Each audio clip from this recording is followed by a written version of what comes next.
As soon as. And we're live. All right. Live on IG as well. All right.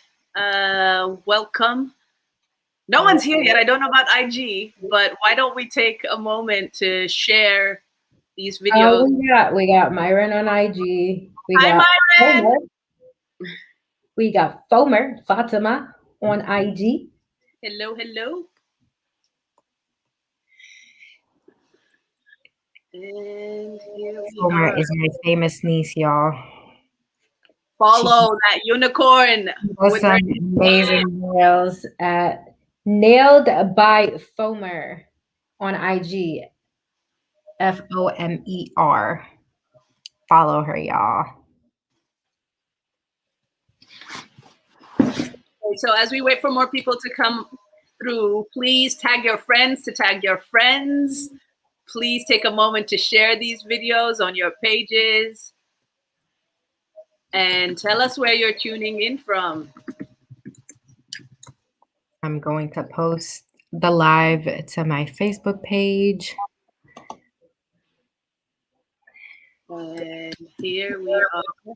We have Nailed by Fomer. Follow on IG. Shout out to Fatima. Shout out to Fatima, y'all. Hey. Support Black business, support Black women, support young Black women starting their own business, support creativity and art. Indeed. All right, we have Mejdi. Hello. And hello, Mejdi. Disappeared sister. Yes, but we are back. All right. I think I posted that. All right. I'm just going to take a few more moments.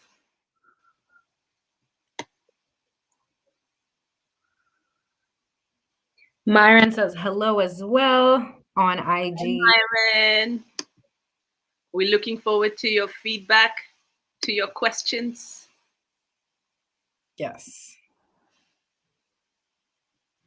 And Bill, oh my God, is that Bill? Is that the Bill? Is it the comic? The Bill? Well, I can't see my Facebook page, so you're gonna have to. Can't you see the comments on StreamYard? I can't see it, no, because my screen is Bill Masuku. It is. I think it is. Yes, it is. Welcome. Yes. Superhero in the house. Yes.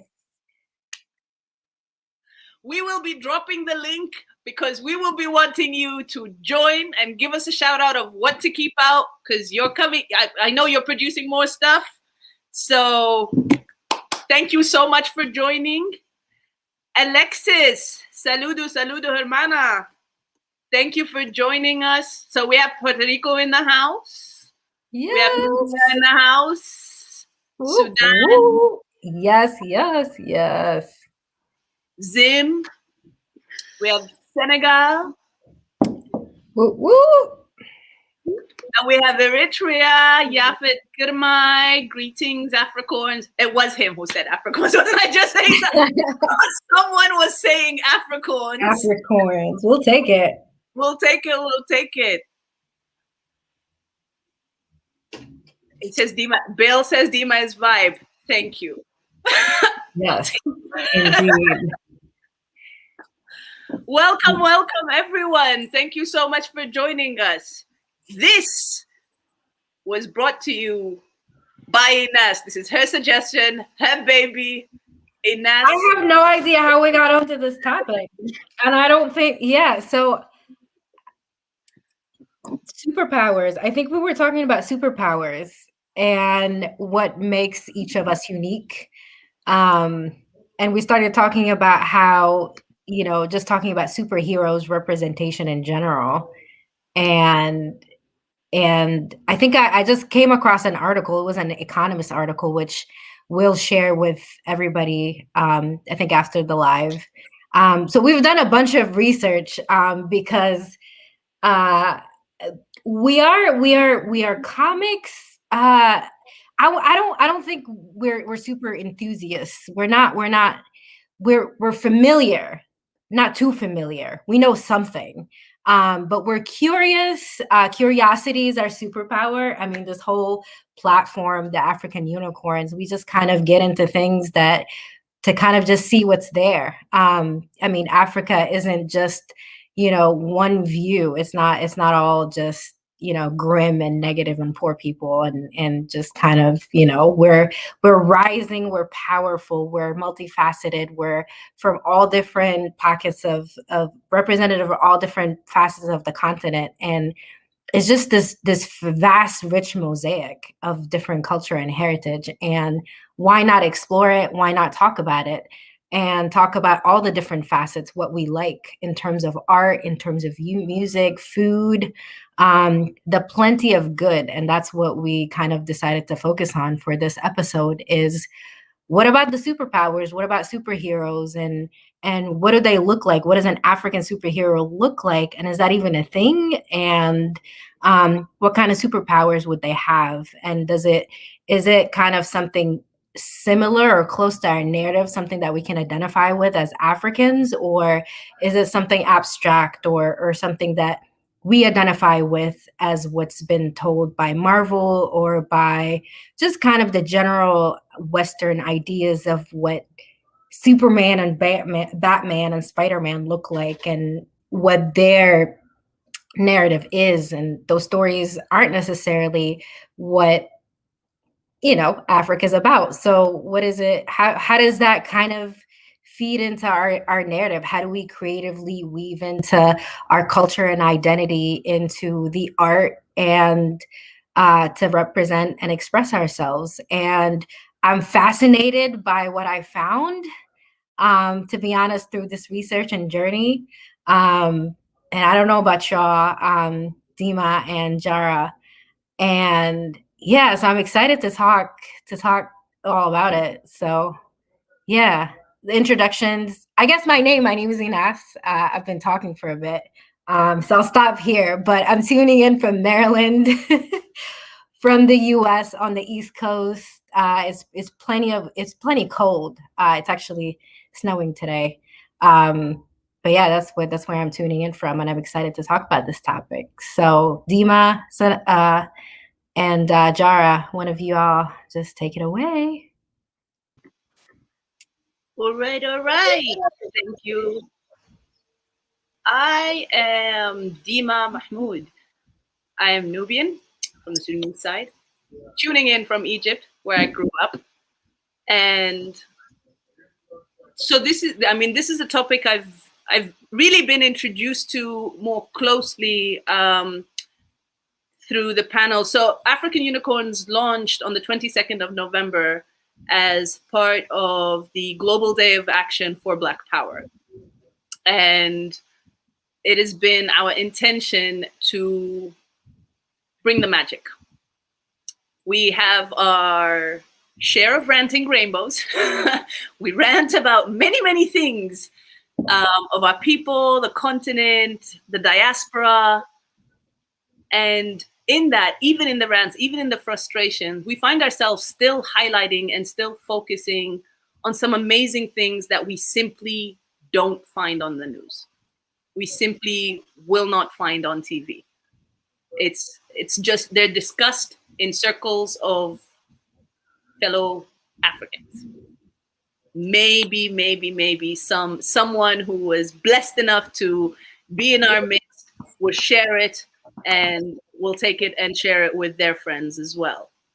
So we decided we'll do this. So another thing that happened on the 22nd of November was the launch of a Nubian comic, which we'll be sharing. I'll be dropping the link in the comments shortly. And it is The Miracle of Amani Renas. Arbab, I know you said you're busy today, so you can't tune in, but if you're watching this later, thank you for creating that miracle. My mind was blown because there is a comic inspired by Nubia, inspired by our heritage, and it is everything I would want our kids and our kids' kids to see, to read, to have read to them. And so we held another panel of why we need to do, why is this important? And so when Ines came with this, oh, you see this article in The Economist, and reading it, it's just like, yeah, that's hands down our next topic. So we started digging, putting a whole bunch of articles and opening all the tabs. We have so many tabs on our respective computers that we didn't get along to, but we'll still read them. So we'll share them with you anyway. Give us your feedback. And in the meantime, tag the super sheroes and superheroes in your life. Let us help uplifting and celebrate our people. Thank you. Yes. Thank you. Thank you for saying that, Tima.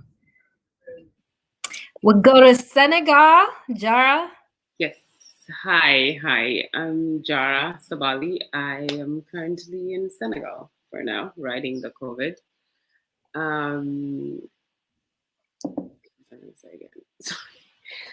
So regarding this topic, I actually do comics. I'm a big comic book fan. So I really do all these superhero stuff. It's not completely new to me. So when Black Panther came out, the excitement and all that, I was all there for that. So really excited about this topic because I know that Black Panther did start something. It definitely did, and it's been out. I think it came out in 2018, if I'm not mistaken, or 2016. Okay, one of those. But definitely started something. It definitely pushed, I guess, a lot of people to start thinking about, Black comic books and Black superheroes. I mean, it didn't start it, but it definitely pushed a lot of people to get in. To start thinking about that conversation. So I'm really, really excited about this. Yeah. Actually, I'm curious more about your journey into liking superheroes. And I remember, because I'm not gonna lie, I remember I it was through you that I kind of grew more interested as I was in college in Towson, and listening to you talk about Marvel and DC and the different characters and kind of your love for it. So I guess, yeah, where did it come from? What do you, tell me more.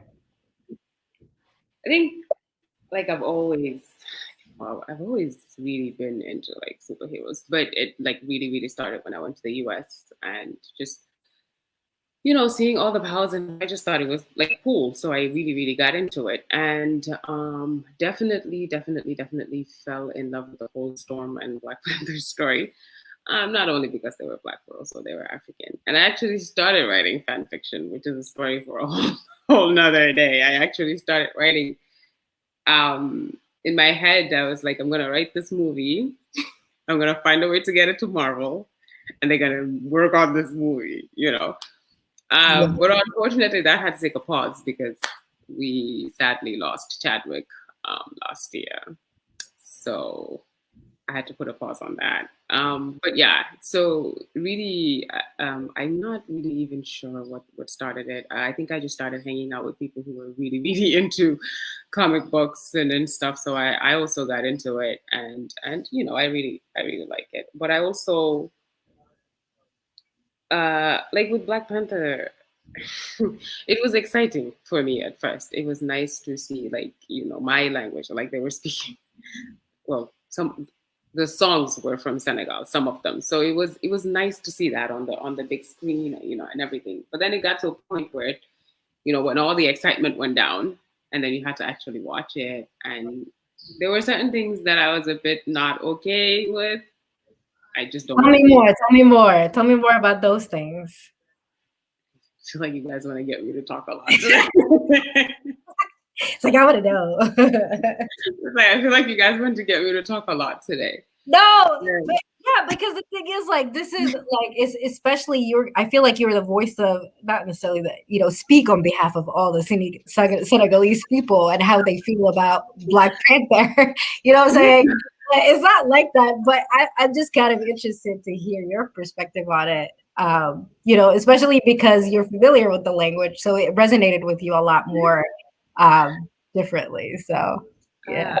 I mean, I think it was very beautifully made. I'm not going to lie. It was very, very beautifully made. And I think the director, Ryan Coogler, really, really tried and did his best to feel like he had to represent the whole continent. I mean, everything there were like, I think almost every country was trying to be represented. I mean, you would be in the east at one time, and then there would be west, north, south. Like, he really tried. I think he was just like, okay, Africa. And you know, you were seeing like, I saw Mauritania, like I saw all sorts. And honestly, I think he really, really tried. But I think as great as that was, it was kind of like an issue as well, because you're just like, what is this? But it's kind of like when you go to Cheesecake Factory and you kind of have a different variety of, like, there's food, there's Chinese food, there's Italian, and there is, you know, it's just kind of, you can't possibly make everything well in all these different facets. It's like, pick one thing and do it well, kind of. Right, you know? right. But you know, it was a great movie, and I think a lot of people liked it, and I think a lot of black folks in the, you know, in Africa and outside of Africa, a lot of people didn't like it. Felt represented, which was beautiful. Honestly, it was just some really beautiful times.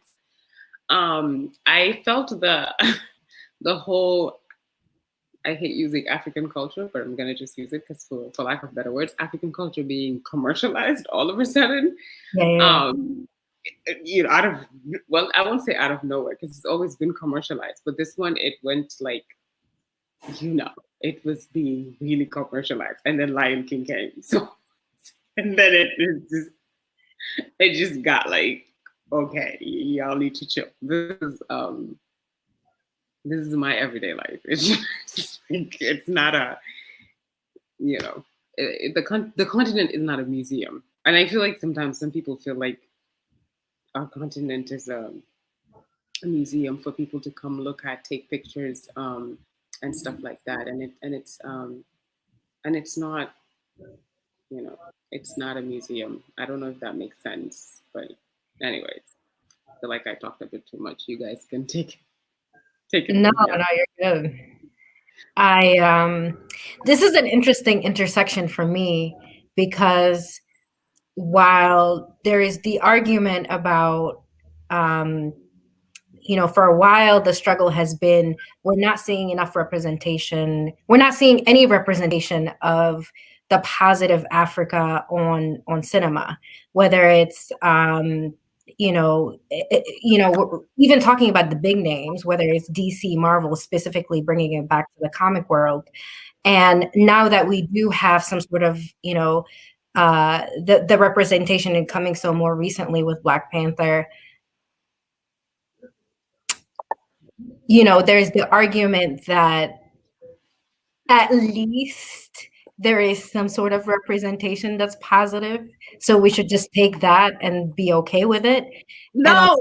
On the flip side, I put my unicorn hooves down. I'm trying to stage this debate here, okay, for our fellow watchers who may not be familiar with it.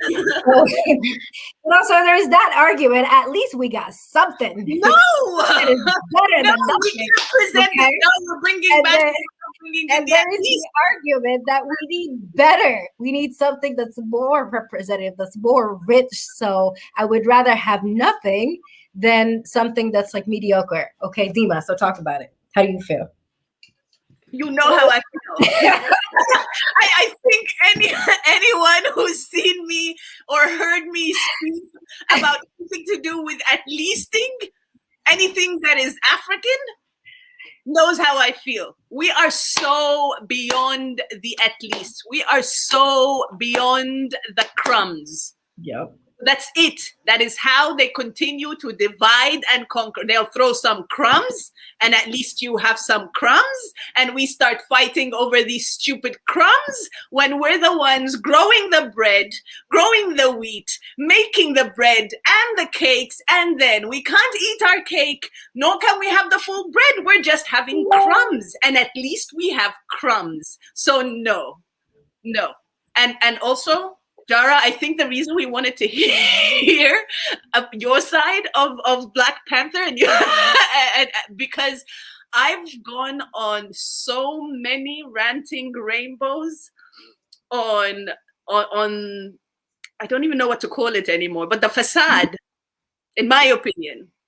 But that is Black Panther. But I'm saying this as and for the lack of better terminology, and I hate that I'm even contributing to the further division of our people by saying as a continental African and not as a diasporan African, because for those of you who had joined us for the first episode of 2021 talking about the celebrations and how people of African ancestry celebrate, there are so many, as Ina said, we are a mosaic of people and we have so many different perspectives and so many different experiences and backgrounds. So how we relate to things are very different. So I can understand, and I've had these discussions at length with my friends in the US specifically about what Black Panther meant to them. And never something I can say I relate to, but I understand, I overstand, I see it. I see why it's that impactful, that important, why it's that turning point, because representation matters and because finally there is some positive representation. But let's really look at the representation of Black Panther. It is Black people fighting against each other. Again, and it is all being painted with one big brush, again, as Jara was saying, like the entire continent is being squeezed into the one film that's finally coming out, and at least we have something that is representing us. No, I'm sorry. Hey, this was supposed to be a bringing magic thing, and it's very quickly turning into a ranting rainbows, and someone's gonna need to reel me back in.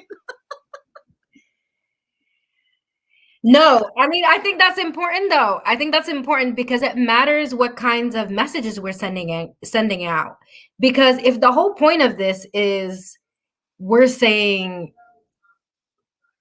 what we saw before wasn't representative of us. So how do we get ahead of that? How do we even reverse that? So the answer is we control our own narrative, right? So we, as African comics, you know, we come together, we create these superheroes that not only look like us, but also in terms of the narrative that we're putting out there of these superheroes fighting corruption, fighting child trafficking, fighting the very the nature of issues that are actually resonate with a lot of like the African experiences. Right. And even that's heavy to say, right? Because what is an African experience? You know, that's something that's going to be subjective relative to each African in whichever corner of the continent that they are. Right. So one thing though, with the controlling of the narrative, are we trying to control the narrative? Or are we trying to reclaim it? Are we trying to step into our truth? Because we've been living in a conditioned control narrative that is telling us, you know, this is who you are, this is all you are. So here's the thing: do we control the narrative or do we guide the narrative? It's kind of like the Malcolm versus Martin argument. Like, do we peacefully have these conversations, or do we get in your face and kind of present these comics and these characters and say, this is what African looks like to me? you know. And I think that's kind of what we did. We started just doing it in Africa, and the movement and the industry, I mean, it's booming. There are all these different characters from all different pockets of Africa coming out to be, you know, whether it's, there's so many different comic conventions that happen all over Africa, that are popping up all over, whether it's in Nigeria, whether it's in the East, the West, the South, whatever. So not only that there is interest, you know, there is talent, you know, we have comics creating from all corners, and also age groups. And that's the fascinating thing, is that we are telling stories. This is an intergenerational you know, storytelling, if you will, in kind of like reclaiming and presenting our narrative, right? These superheroes are drawing their powers from some natural spiritual African heritage, you know, like it's very much very close to our African ancestry and our experiences. You know, it's not just like some random forces. You get bit by some spider, and then you have like these supernatural powers. And not to knock, it's not a jab, really. It's just kind of factually speaking that, you know, these African comic and characters are getting their powers from something else, like spirits, which is what a lot of Africans believe in, and things like that. So that was cool and fascinating for me, because we're guiding not only that we're guiding the narrative, but we're also getting to have a say over it, and creating it, and being essentially the content and you know, architects of this, which is amazing. No, I really think honestly they did a really good job researching. I have to say that. No, and giving that their perks, you know, because I know that I've also kind of had those eye-rolling moments. Like even later on, after watching the movie like 6 or 7 times, I've watched it a couple of times. You know, there were some parts that I was just like, what? As you could see that it was not.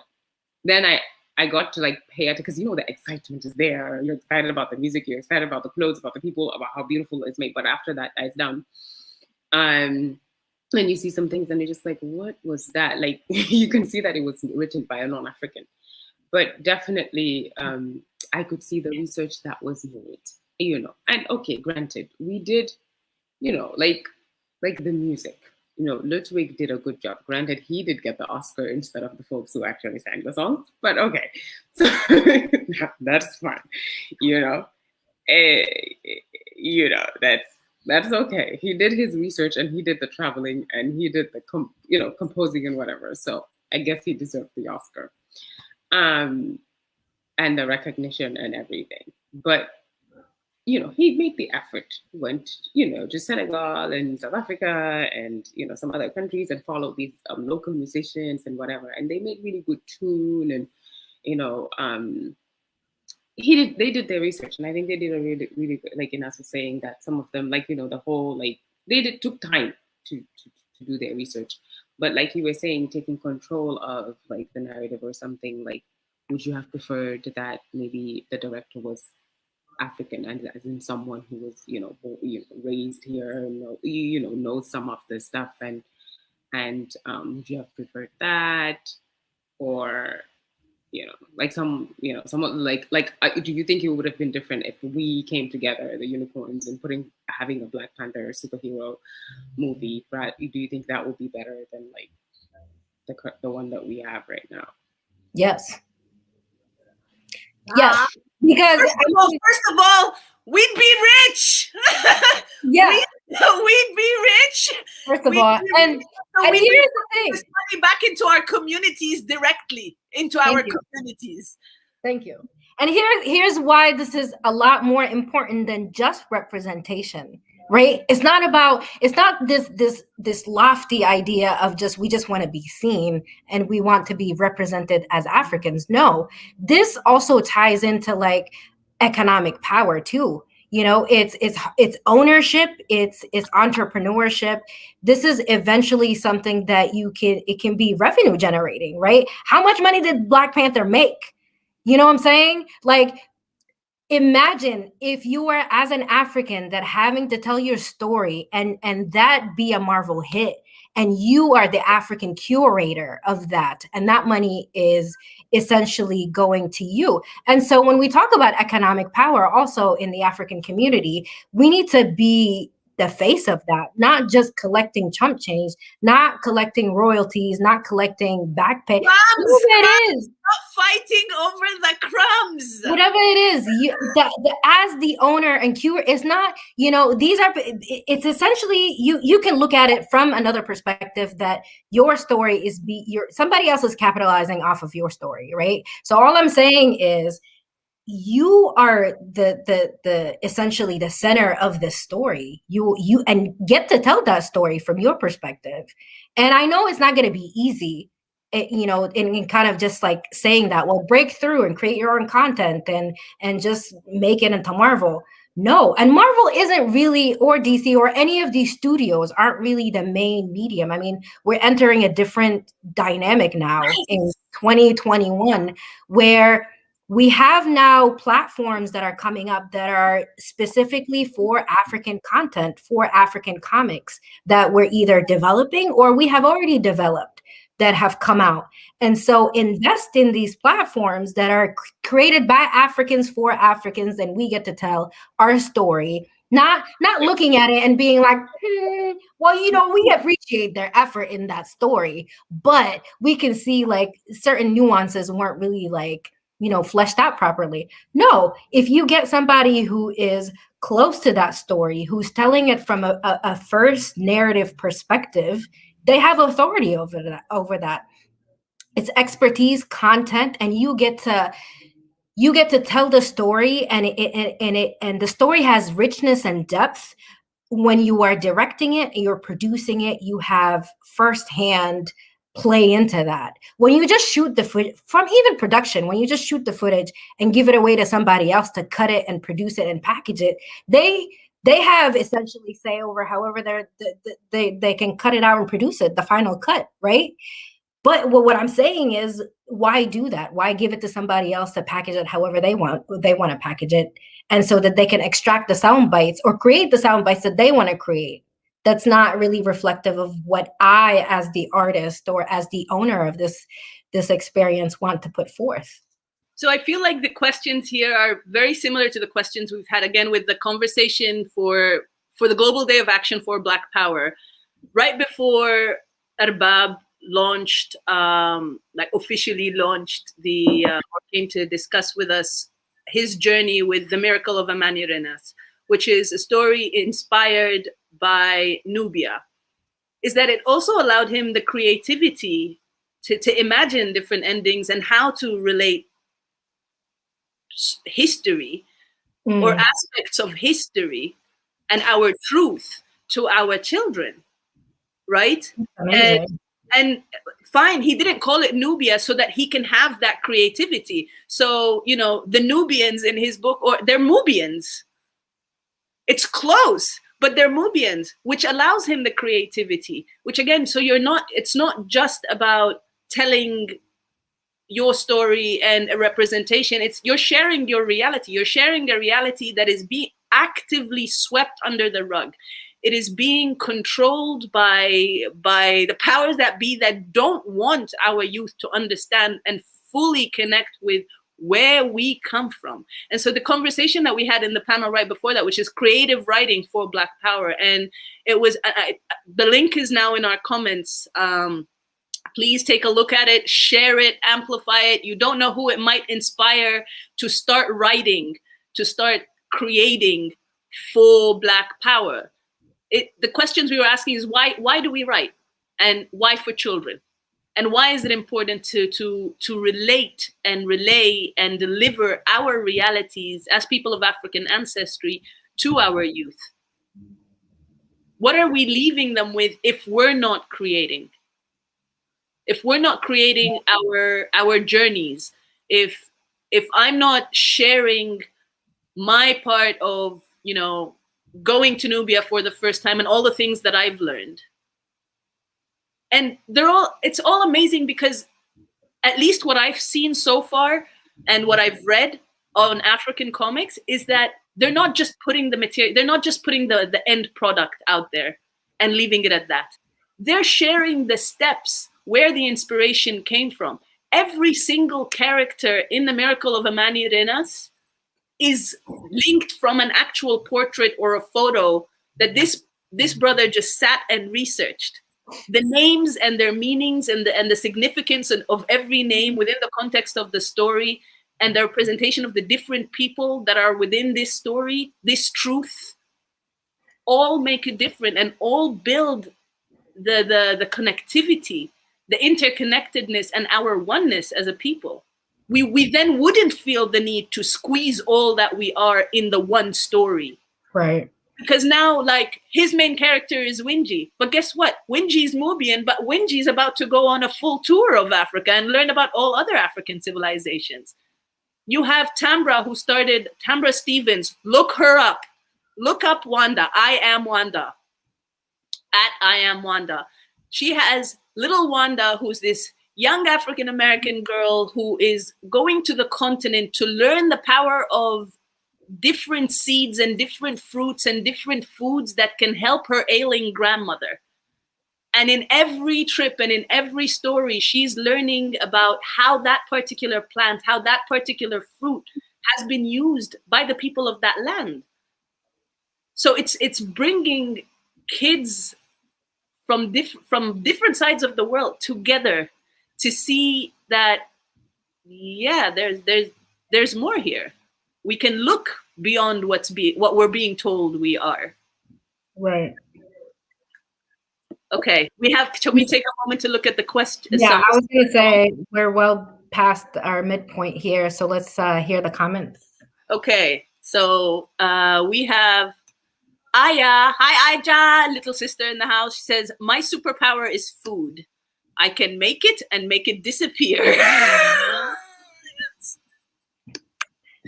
I can attest. That resonates with me deeply. Took an us than 15 minutes to make an analogy. Yes, Myron.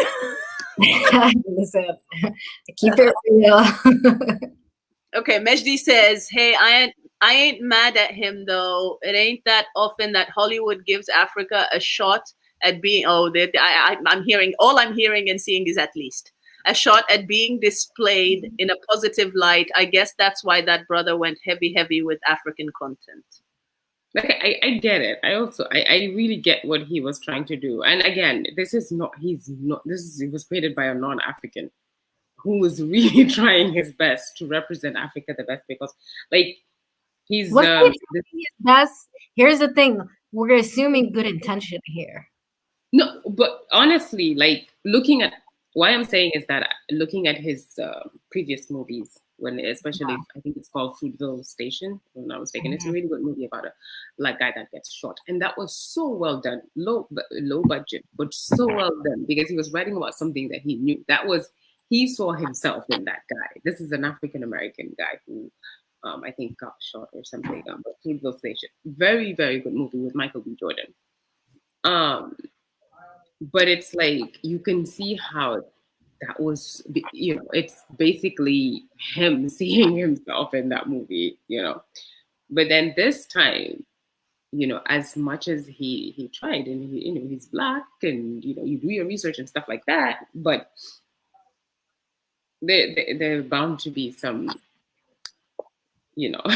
some inaccurate things, or stuff that does not make sense, or stuff that, some Africans would watch and say, like, what the hell is this? But we were all excited about it. I guess that was the general, reception. So, yeah. Not all. No. Of course. I will say we can do better.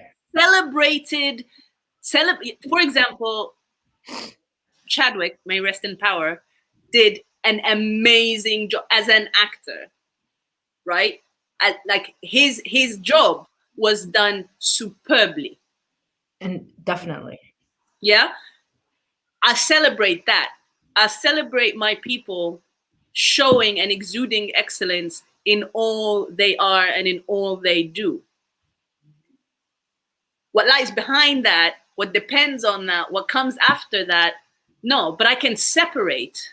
I can separate and say, I disagree with the principle, but individually, you have all outdone yourselves. Right. We're talking about the story, the power of the storytelling. Yes. The element, Yes. Yes. But how many great videographers do we know in our personal circles? How many great photographers do we know? How many great artists and poets and musicians and writers and in our own personal, just as unicorns, our own personal circles? If they just all get together. Do you disagree with the movie or just Black Panther as a comic, as a superhero itself? You're just like, this is ridiculous, or just the movie, or just like? No, I disagree with the message behind the movie. So background here to our friends tuning in for the first time and you know, don't know what each of us studied. So I personally studied political science. I actually wanted to be a filmmaker. Mother Dearest wouldn't have it. I wanted to be creating stories. I wanted to be sharing knowledge while making people laugh and smile and entertain. Again, Mother Dearest wouldn't have it. I love you, Mom, if you're watching. I'm doing it anyway now, just so you know, even with my PhD in political, and well, Sudanese foreign affairs. But one of the classes that I did take at Towson, which, by the way, again, for people tuning in for the first time, we all went to Towson, so Towson Tigers, which is in the US, in Maryland. One class was politics and media, and another one was politics and cinema specifically. And the subliminal messages that are put forth that our subconscious absorbs and holds on to, just because it's something that is there in the background. And, you know, we're too busy looking at, you know, Chadwick's great smile or the great costumes or, you know, whatever.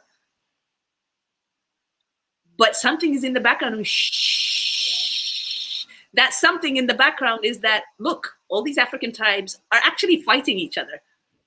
They're one family, they're one group, but they're fighting each other. There's this one resource that there is a non-Black person trying to get their hands at. And ultimately, one of them Black people will deliver that to the messaging that is just in the background. And to have our kids just sit there and just absorb. What are we doing? Like it's the same thing. If you look at the films and the movies that were created around the Iraq War, yeah, all the backgrounds, almost all, at least of the ones that I've seen, the films that I've seen around that time, were support our troops, support our troops, support our troops, support the troops, long live the army, long live. What are you feeding people in the background? Like we're watching, okay, it was anger, I'll never forget this one, anger management. Adam Sandler. And I feel pretty, oh so pretty, and you're sitting and you're laughing at all of this, but in the background, support the troops. Support your troops. And there's a comment here about some Muslim or a comment there, and it's just, you pick it up, and they're all connecting, and we're not realizing subconsciously what we're taking in. That is my issue. In that, in so many ways, and that can be an entirely separate episode, and it might be for Africa Week 2020, that might be a panel, come to think of it. In so many ways, I feel that film was propping Congo to be Africa's Iraq. If you look at the very beginning, and obviously I refused to watch this film when it was first released, on principle, I refuse. I'm not going to put money into that. When it comes out for free, we can talk about it. But when you go back and you look about, oh, this great thing that came to the continent and hit, if you look at the map, at the globe, when it's first starting, it's zeroing in on Congo. And this vibranium is the one thing that is operating all technology out of, there is a genocide happening in Congo. Children are being murdered and killed and massacred so that we can have this great technology around the world. Apple, Windows, Google, all of them. No one's saying anything about that. But sure, let's celebrate. So I think you have an issue with the comic book, not the, because it's from the, so this whole story behind, and I think that's why, like the comics kind of give out an explanation and where the West actually comes in. It's just that the movie kind of not cuts those parts, but it's 2 hours. But if you're familiar with the comics, they're like there's more to it, with why the bad guys the way he is and whatnot, and not really the bad guy. I guess that is what Ryan was going for. And again, not trying to defend the movie. I'm just saying that I am happy to have different opinions. Have people defend it. Getting what totally get what you're saying, because I also had my issues, like small issues with the movie, but I also get what where Ryan was coming from, and I actually think that he did a better job writing the script, the villain, than the main character, because again, I think he associates himself more with the villain, so-called villain, than the main character. Yeah. Okay. Yeah. I'm gonna. You gonna time check? Okay. John, on that. Yeah. Yeah. Go ahead. What? No, Ines, go for it while Jara reads this question, because Myron's had it up there. Well, yeah. Can't read the comments. Maybe read it. Please share a bit. Please share a bit more about people of color taking agency for representing themselves in published comics, and how the mainstream companies are both helping and hurting those efforts. I think we kind of been talking about it on and off. I think I want to get to other comments too. Okay, so we have Mejdi saying what's really cool with the mangas and comic books is that it's very cheap to mass produce and really great at spreading culture and different ideas. Yes, and for that, again, it's stepping up on the continent and in the diaspora. Inas actually found a link that is specifically dedicated to free African comics. And really, we as a people need to get into the habit of sharing each other's work, uplifting one another everywhere, in every chance we get. So Inas, drop those links, please. Yes. We have Ali Tijani tuning in from Paris. Salut, my friends. Big love. Salut, salut. Thank you for tuning in. Myron here with another question. So how much creative license should a writer-editor have in creating fictional stories loosely based on real collective cultures? Is being respectful of the underlying culture sufficient? I will drop the link because I got into a little bit of that when we interviewed Arbab, but if any of you has a response, maybe Jara, since this is your house. No? I would say, I mean, I'll kind of comment on it. You guys can chime in, but I think I would say, I think So, I mean, everybody is obviously a curator of their own experience. I don't think I will have. I mean, we can't really have control over anyone really visiting anywhere in Africa and having that experience, and as a white person or as an out, whatever, as a non-African experiencing African culture and heritage, whether it's in close proximity, whether it's meeting somebody, whether it's visiting somewhere on the continent. And obviously, that is a certain experience that resonates with the person. And obviously, they have free agency over how they're going to express or tell that story. I think the conversation more so about as Africans ourselves in creating our own story and in creating and promoting and encouraging that creativity and agency to, like, step into our power and tell our own stories, be our curators and um and narrators of those stories, because we get to tell it from a richer, more, the experience will just, in terms of the storytelling, will have another, just more an element of depth to it. As an African who's going through that experience, you can bring to the conversation, to the screen, to the page, whatever the medium is. Yeah, that's kind of my take on that. You're muted. Yeah. And again, it goes with just a little change of maybe the names. Simply saying inspired by gives you the leeway for creative with the content. So where it doesn't have to be the exact history, but because you're saying inspired by, you will inspire or encourage people to look deeper into what inspired you with that content. Right. The issue is seeing people say, oh, go see this, or I've created this. Okay, where did it come from? It had to be, it's rooted in coming from somewhere. Where is that somewhere? And the more we're not the ones putting out these truths, we're not the ones sharing these narratives, someone else is just going to come out and say them. And they're not going to be said the way you want them to be said. Or capitalize off of them.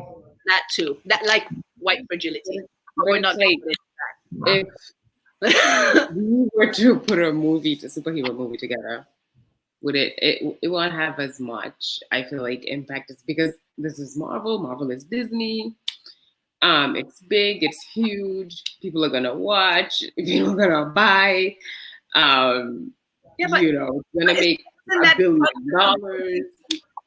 Isn't that the same conversation we had in our very, very first 2 episodes? Our first episode and then the second episode is that everything is more valuable if it has the seal of the approval of the West.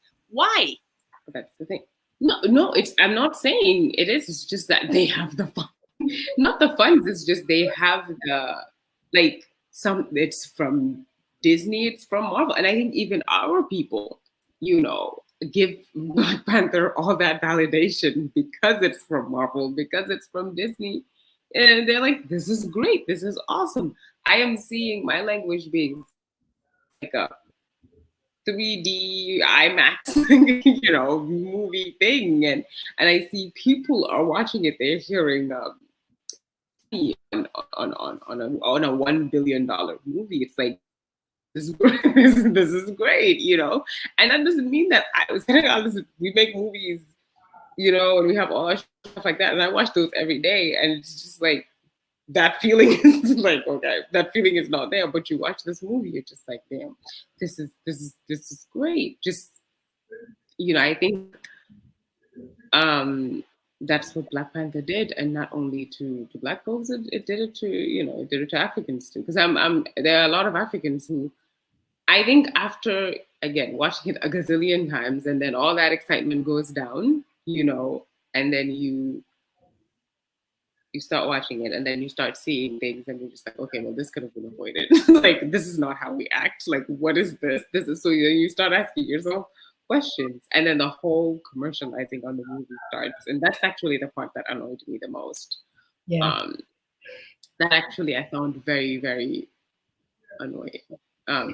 Because you go out in your usual African outfit that you've been wearing for like ages, and then all of a sudden, like a random person would stop, and it really happened. A random person would stop you and said, "Oh, you look like you could be one of the Dora Milais, which are from the Black Panther movie." And then you're just like, "Okay, well, I've been wearing this since like ever, way before the movie."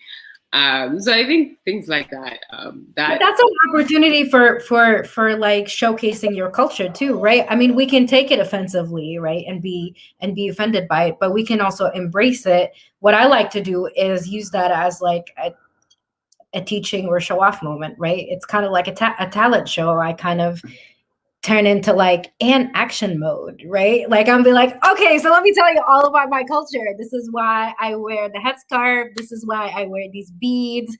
You know, it's Sudanese. This is where it's coming from. And like you get to like showcase that, right? So like I think it's also about your attitude too, and kind of how you take it and in using it as an opportunity to get to kind of present yourself positively and get to talk about it.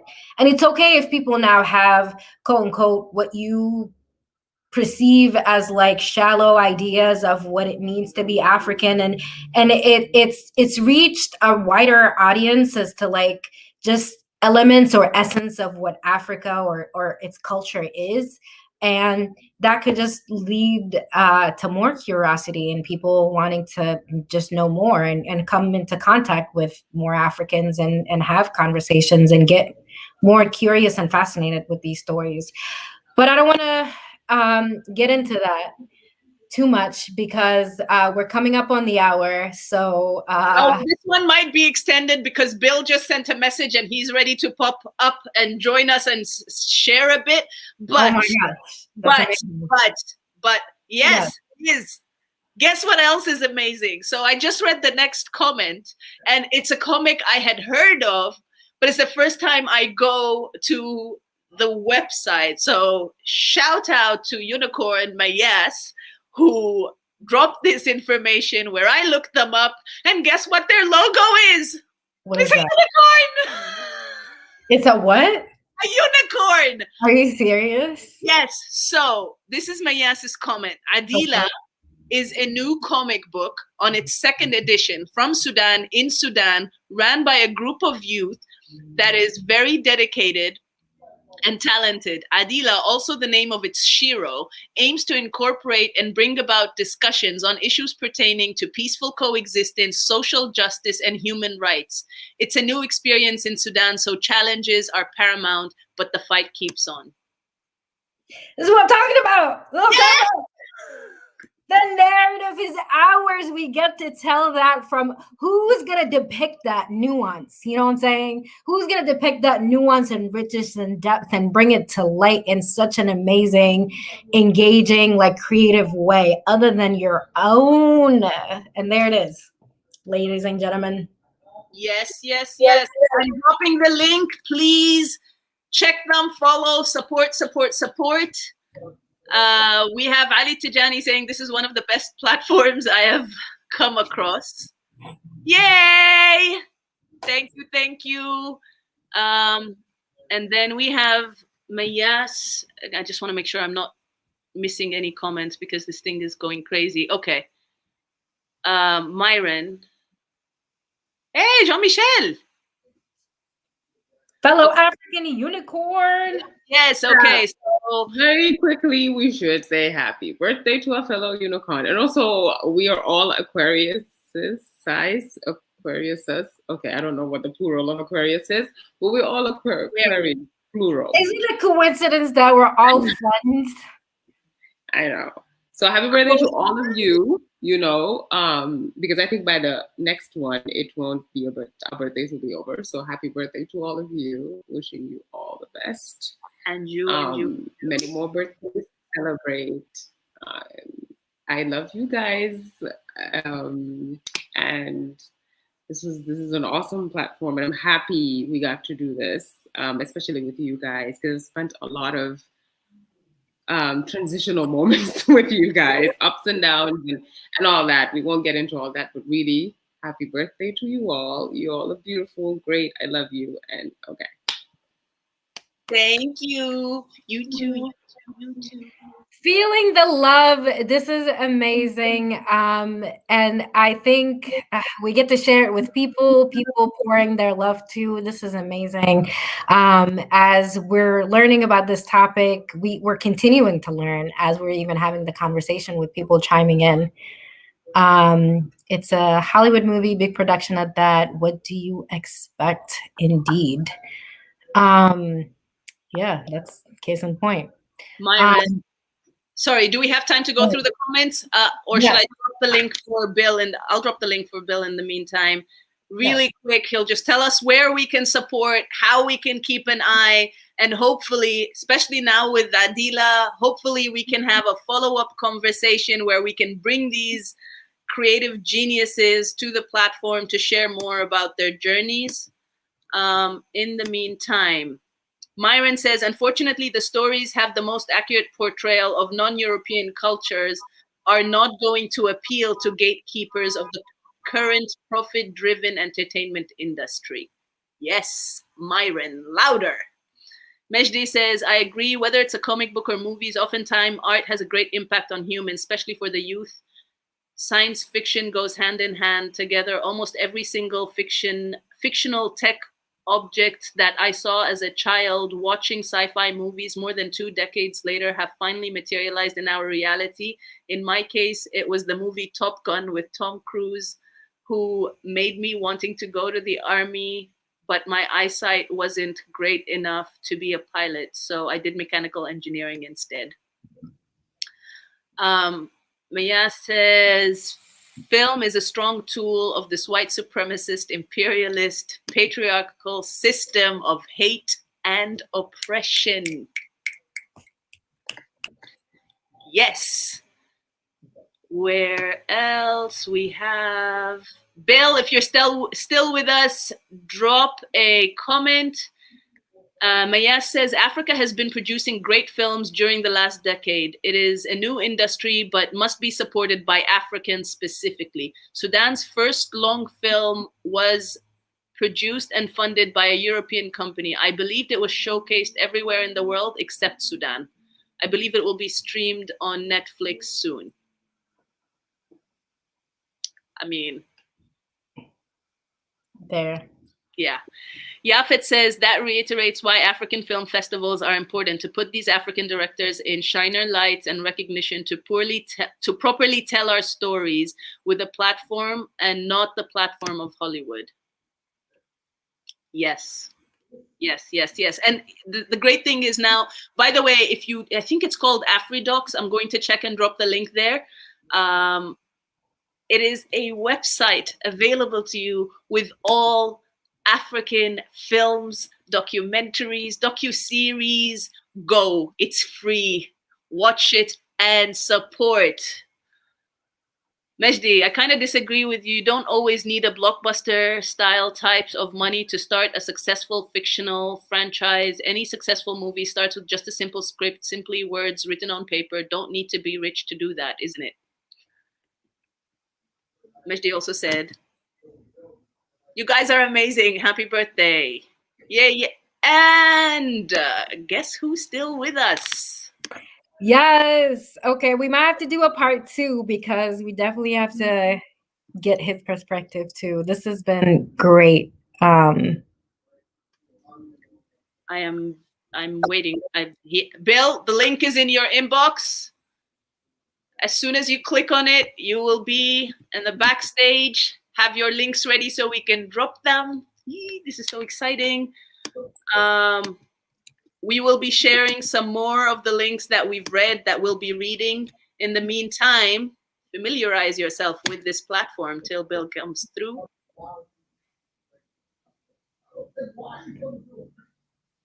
Where was Com exposed? Was it Zimbabwe as well? I think it was Zimbabwe. Oh. Not coming through.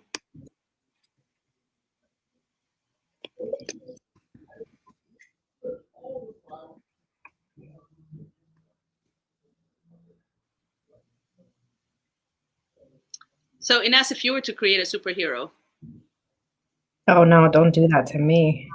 Oh my God, Bill's in the backstage, y'all. Is everyone ready? Oh my gosh, this is amazing. Dima, why? Yay! Oh my gosh. Hello. Hello. Welcome. Hi. Lovely to Hi. meet you all. Nice to We meet you too. thrilled, honored that you are joining us on stage. Likewise. Tell us, Bill, introduce yourselves. Tell us about how amazing you are. Ah, Yes. this hype machine. Um, Please. I'll keep it short because I know time is precious to everybody. My name is Bill Masuku. I am a comic book artist and author from Zimbabwe. Creator of Captain South Africa, that's a social justice comic. Razor Man, which is closer to manga, and I dabble in urban fantasy with my series Misfortunism that views mental health as a form of unstable magic, and that's just me navigating my university experience because that was crazy. Um, and yeah, it's been lovely to listen to this conversation.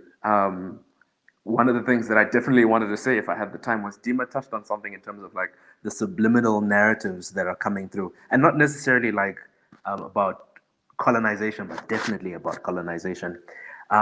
It's like the types of food that you see people consume in movies, the kinds of music that's playing in the background.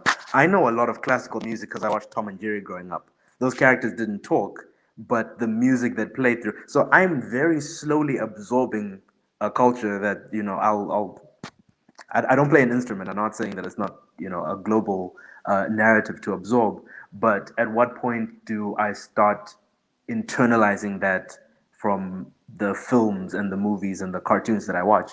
Like by the time anyone is in grade 4 or grade 5, they start learning about Greek gods, and only much later in life do you start saying like, are they African gods? You have to ask yourself that question, and then you have to Google. Imagine people who didn't have Google; they would just assume. They would just assume there's no African gods. Slash, colonization demonizes anything spiritual that comes from here. So the onus is on platforms like this. The onus is on filmmakers. The onus is on comic book artists, writers, and and all of us storytellers to create these narratives, whether passive or active, to to send a message that yes, we're not a monolith, and B, that where our culture. So one of you said it. I wrote it down. That shit was powerful. You said the continent is not a museum. Like, woo, like I'm a tweet that. And I really felt that. Like when you watch things like, uh, I don't want to see. I'm like Dima. I've been on Black Panther's case since it came out, so I don't want to. I don't want to add to the ranting. But definitely you feel like if you're from Africa or you've known enough about it, you're like, this seems like a jigsaw puzzle of everything that they could fit into one movie. And it was definitely a case of they may not get another movie to do this, so they need to put it all in here. And I can't quite remember who said it, but definitely when one of you spoke about Ryan Coogler resonating more with Killmonger, the villain, I think it was Jara, resonating with, and I was like, yeah, no, definitely, I see it now, I feel it now. Um, and those are the kinds of things where you ask yourself, who was Black Panther really for? Was it for people who live on the continent, or was it for diaspora Africans who have that connection to home, but it's not as clear, or it's been vilified, right? You've lost your link back home, and there's like so many things you can talk about Black Panther, but you can also see the result of that, or maybe not the result, but you can definitely see a counter narrative in comics that are coming out now. Like in Nigeria, you have Guardian Prime, who's as close to Superman as you can get, but like it's a story that you can't copy paste. With Superman's story, at least when anyone starts making comics, you don't realize this. Let me tell you, I've spoken to lots of people. They'll tell you that maybe they get to like 15 or maybe 27, and they realize that, especially if you're from an African continent, country that's landlocked, you have like a setting in your comic where it's like, meet me by the docks. I don't know what the docks are. I live in a landlocked country. You think I know what I know what the docks is. Like I watch TV. I know what the docks is, but you see it over and over and over again. So when you make stories, that's just part and parcel of how the story is told. Meet me by the docks. Doesn't matter where the docks are. Um, or what the docks is. We're gonna make some water. Like we haven't had water in like let me not shade my country. But it's things like that that you internalize, that you have to really sit down, have conversations like this at breadth, at depth, have people agree, disagree until you find your own voice. And it's not something you can do with your number one. And I tell people all the time, your number one's not going to be a blockbuster hit, because everyone wants to make their number one and it's going to be, you change the world. That's not how media works. Someone had said in the comment section that you don't need a big blockbuster budget or something for some of these movies. If you think about a movie, have you heard of a movie with like 3 generations of black women who all have superpowers and it's a movie? Have you heard of a movie like that? Anyone? My life.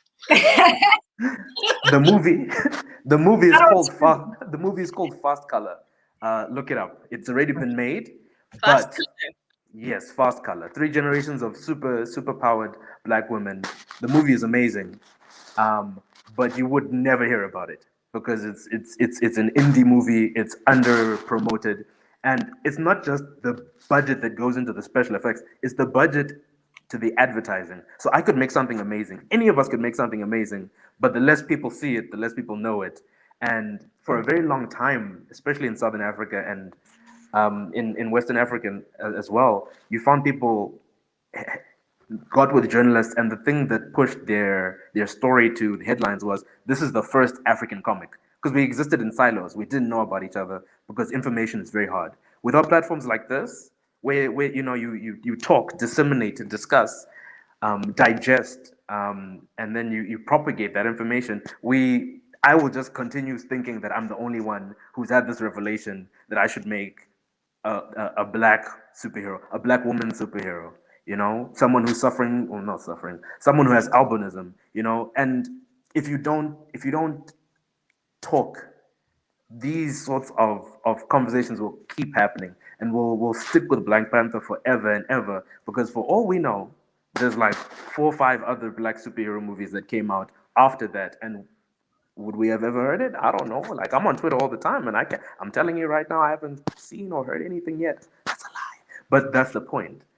And now I've been rambling and I'm out of breath. So if anyone wants to stop me, please do. At any point, these are commas. Amazing.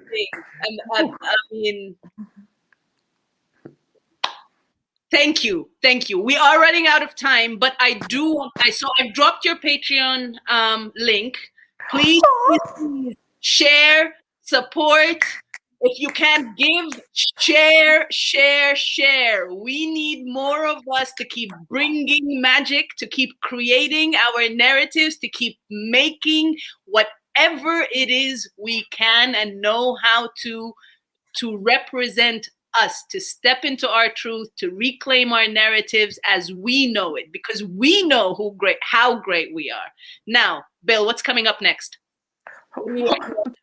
This isn't the news. I don't know what's coming up next. Lots is coming up this year. This year is very big for a lot of African companies. Definitely companies like Kugali. They just got their 2nd graphic novel original, Nani, funded last year, and I'm excited for when it comes out. There's a new Nigerian comic book app from Comic Republic. So you just go to thecomicrepublic.com, all one word. That's how websites work. And you can check out the website and the app. All of their comics are free to read, so don't even worry about sending $1 or currency or PayPal. Go read all of their comics. It's mostly superhero titles, some sci-fi, futuristic stuff. But for me personally, I definitely want to finish the first 2 arcs of Captain South Africa and then hand it over to a woman of color who can maybe do it more justice. I was just setting it up so that someone else can take over. So that's me. What's next for all of y'all? When's the next date, Ines? Because a follow-up to this conversation is definitely on the books, I'll tell you that. I'm a little mesmerized. I don't have my calendar in front of me. Hold please. Wait, we do have some comments in the meantime as you pull up your calendar. Bill, thank you really for taking this time, for hopping on such short notice, but sharing with us this these insights, your reaction. I do have a question for you as to when you started, but I will leave that just in case no one has a question here. So we have Meshde saying, Bill is a smart brother. Yes. Yes. Byron says, listening to Bill makes me realize that there is a need for a reference that can introduce these stories to a greater audience. Yes. Yes, we do. But we're getting there. We're getting there. Bill, Yeah. I am personally inviting you to Africa Week 2020, which will be the week of May 25th in honor of Africa Liberation Day, to try and connect more dots, connect more of the creatives together and see how we can not just prop each other up, but continue inspiring each other, because what you've said and what you do is completely inspiring. I'll speak about myself. I'm in awe. I am so grateful to all you do. I just want to know, how old were you when you first started? How old am I now? I'm not asking that. I don't ask that because when I put out comes back to you. When I officially started making comics full time, I had just got out of uni, so I was maybe like 23. Yeah, that's when I decided this is what I want to do with the rest of my life. So for the 20-year-olds, budding unicorns, they started at 23. Bring it. Yes. Our next show is on February 21st. So 2 weeks from then, Bill, we would love to have you back. I think this is a very important conversation to be had. If nothing else, just for talking about what's great, the magic, everything that's happening. Like, these conversations need to happen more and more, and so by Africans, like for Africans and for non-Africans too, as to like what's happening here, and giving more. Man, it's just like, your story is fascinating, Bill, because it's not just about, it's breaking so many things. It's you can start whenever with whatever that you have at your disposal, right? Like, you don't necessarily need to be traveling to gain all that knowledge as a start. You can start with whatever that you have, a pen, a pencil, a sketchbook, whatever that's there. And now with everything, the pandemic and 2020 being everything leaning more towards being virtual, we're making these connections, we're having these conversations really anywhere from Zimbabwe, from Senegal, from Egypt to Sudan, to all over different pockets. And it's amazing to see the connectedness and see what's going on inside of Africa by Africans, and just to see all the good that's happening. So we'd love to have you back. And the potential it holds to connecting us to our diaspora, like Little Wanda. I'll be dropping the link for that as well. Please and thank you. And the power of coming together to see, who knows what's the next huge thing that's going to drop on screen. So yeah, planting the seeds for that. Yes. Thank you all for joining us. This has been great, to be continued for sure. I'm loving the passion, the energy, all of it. Can we take a moment to celebrate that this is our first episode to have it to be continued? An actual Yes, Bill, here you go. Here's to many, many more firsts. Woo! That's amazing. It's been great being here on You and sharing the stage. But to be continued. Let's talk again soon. Thank you, everyone, for your comments, for your feedback, for your questions, and we'll be back soon, February 21st. Stay tuned.